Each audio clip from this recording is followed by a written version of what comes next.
Hey guys, here's a little life update, my daily video, a little commentary on a book that I'm currently reading, etc, etc.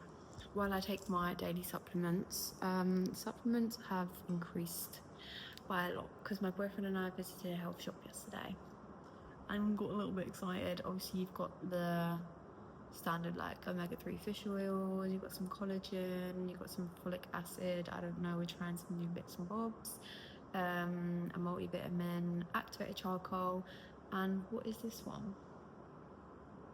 I forgot. But anyway, while I take these, I'm going to talk about a concept that I read about today in this book, which is Confidence by Roxy Nafusi. She wrote the book Manifest as well, which my boyfriend read, and it's actually over there. And when we saw this in the shop, he was like, I think you should read that. And I was like, okay. Is it an attack at my self-esteem? Probably yes. And was it correct? Also yes. But before we talk about that, I'm actually going to do a little update. Firstly, skin, not so good. I think it's because I have been making a switch from like regular kind of skincare to like holistic, I don't know, just clean ingredient skincare, and like changing up my routine a bit. And you know, when you like mix it up and then your skin kind of purges, I think that's what's going on right now. I'm pretty sure. Also, it must be the sweat of living in Thailand. I have now started to bring a sweat towel with me to Muay Thai, which I didn't used to do. So, because sometimes like if you're training for 2 hours, it's just literally like marinating in sweat for 2 hours, so it can't be good. Also, well, Fang's sleeping there. Say hi, Fang. We've got a treadmill. We've got a Royal Heart treadmill. Are you taking the piss? It's like the best in the world. It's the best in the world because now getting in my steps every day isn't even like, it's not even a conscious thing. I mean, before it wasn't even a conscious thing. I just go on a shit ton of walks. But now, it was about £40 as well, which is not much for a treadmill out here. Sorry, you'll probably find that I'm not very good at taking these.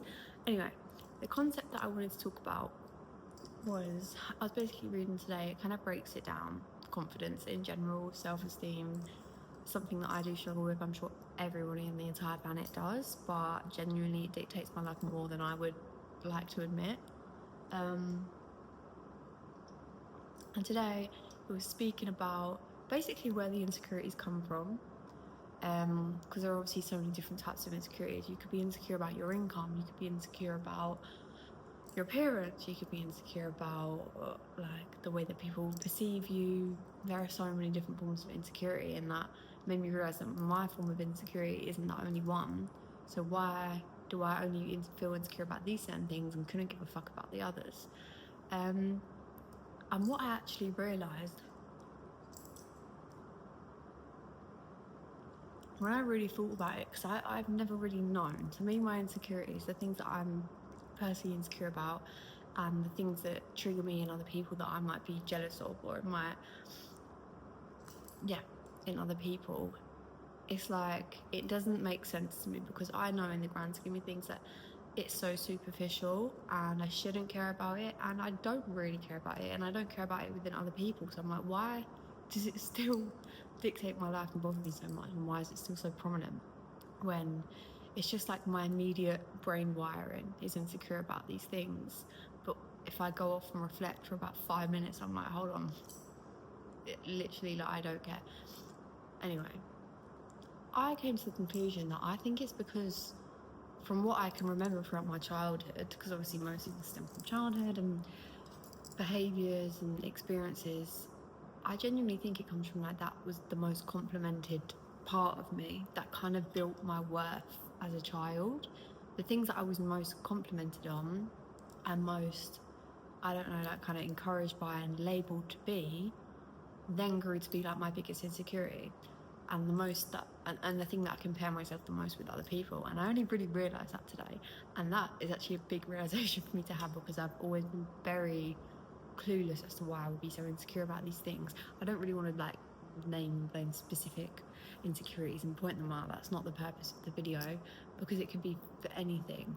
But I wonder if that's actually a thing, not just for me but for everyone, because I'm not speaking on everyone's behalf here. I'm speaking obviously personal experience, but I genuinely believe that what I've been complimented on has given me these insecurities, because it's kind of like subconsciously made me think that that is who I am and that is what other people perceive me to be. So if that's kind of challenged, or I don't know if I'm performing as well as I used to, or like, do you know what I mean? It's like need for that reassurance, need for that gratification, even though to me I do find it superficial. I don't feel like this makes any sense. But then again, these videos never really do. I just kind of talk about how I'm feeling. I just thought it was cool to realise that, because, you know, insecurities can stem from social media, and I'm not one to scroll on social media and be like, oh, I'm really jealous of her. I'm really jealous of that. I wish I had that. It's never really that. It's kind of like real life triggers and people like in my real life and people really close to me, or like encounters that I have personally, is what brings up my insecurities. And I think it's because of that, because I subconsciously have labelled myself to need to live up to the standard that I've always been told that I've had. Do you know what I mean? So yeah, that was cool. This book's really good. I mean, every book that I've ever read recently has been amazing. Tao Te Ching I spoke about last time. Sorry, I'm looking at the bookshelf over there. How to Live Like a Cat is a really good book, genuinely. But yeah, Fang's growing up. He's getting bigger already. And that's what I wanted to talk about today. I was reading it while sunbathing and now it's raining, but welcome to Thailand, that's what we get. What are we doing for the rest of the day? We're going to the gym. We did Muay Thai this morning, which was really fun. We're going to go work in a cafe. My boyfriend and I have this whiteboard back here that we write weekly goals on a Sunday. I'm pretty sure I've mentioned that so many times. And this week it was to like do an hour of work together in a cafe. Not every single day, but like time slot work times. Not so much for me, more so much for him. But it's good if we're doing these things together. Anyways, that's it. I wonder if anyone agrees with me with the whole confidence thing, insecurity thing. We'll see. See you tomorrow.